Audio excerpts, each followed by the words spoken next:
What's the meaning of checkpoint?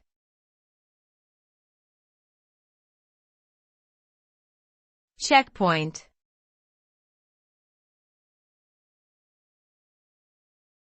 Checkpoint.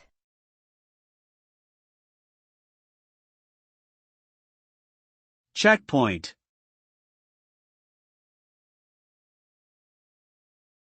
Checkpoint.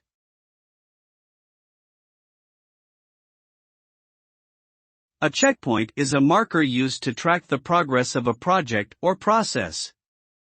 It is often used in computer programming as a way to save the current state of a program so that it can be restored later if necessary.